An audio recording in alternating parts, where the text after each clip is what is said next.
cool thing about it is that it's pretty interactive. Like if you're standing there taking photos on your phone to post something on Instagram, you'll probably get a dancing woman coming and starting gyrating on your leg. Hey, it's Robert Morris from the Virginia-Pilot and Pulse back again with a dose of things to do this weekend. The first thing that I want to talk about is Carrie is back in vogue. I don't mean the name, I mean Carrie, Stephen King's Carrie, the high school girl with telekinetic powers who goes ballistic and kills everyone in her life, essentially. I hope I didn't ruin the movie for you, or the book, or the play. But that's the weird thing, is that this weekend, she's back. I mean, Stephen King's novel about Carrie was published in '74, I believe, and suddenly in 2013, she is hot again. There's a remake of the classic film starring Sissy Spacek, the original starter, not the new one, that is opening this weekend.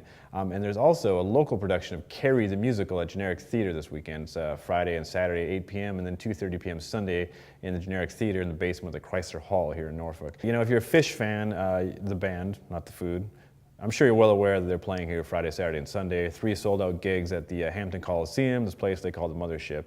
So if you don't have a ticket, you know, good luck trying to get in. If you do have a ticket, hey, have fun, man. I'm sure it's going to be a wicked ride. If Fish music's just a little too freaky for you, don't worry, I understand. It's not for everybody. Jason Mraz will be in Norfolk at the Chrysler Hall Saturday night at 8 p.m. You know, of course, Mraz is a Virginia boy raised in Mechanicsville, but he's got these 2 hits that everyone seems to love. You know, I'm Yours, just got a little ukulele action on it, and the song Lucky, a duet he did with Colby Calais. Anyways, he'll be playing those, and I'm sure a ton of other music Saturday night, so it's a great time to probably take your significant other there and, you know, hug, swoon, hold hands, kiss to his music. He's got a great soundtrack for love. Hey, looking ahead for some more music, Tuesday night, Dr. John will be playing the Sandler Center in Virginia Beach at 7:30 p.m. Of course, Dr. John is known for his gumbo style of voodoo-inspired music from New Orleans. You know, he's got that hit, Right Place, Wrong Time.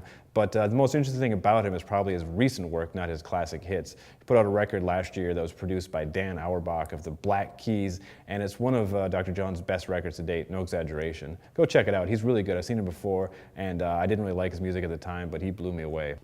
Hey, as always, we save the movies for last. The big one's opening this weekend. Of course, Carrie, you mentioned that earlier. This is a remake that's going to be just as bloody as the first one. Of course, it'll be pig's blood, I'm sure, at the prom, as you know if you read the book or saw the previous movie. If you're not into, you know, teenage girls who freak out and try to kill everyone that they know who ever made fun of them, we've got other movies. We've got Escape Plan, which brings Sylvester Stallone and Arnold Schwarzenegger together in the same movie for like the first time ever, at least for more than a few seconds.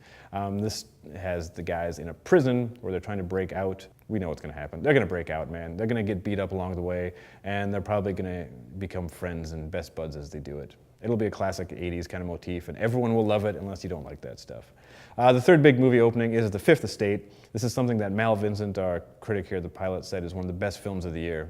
He was very, very surprised by it. I actually saw it the other night at a screening as well, and the interesting thing about this movie, which chronicles the WikiLeaks saga involving Julian Assange, is that it's one of the rare movies in that it doesn't really tell you how to feel or how to think about this issue. It's a very balanced film that presents what happened, who was affected, and how it affected people, and it kind of lets you decide whether you want to be for or against the WikiLeaks movement. So, you know, I applaud it for that.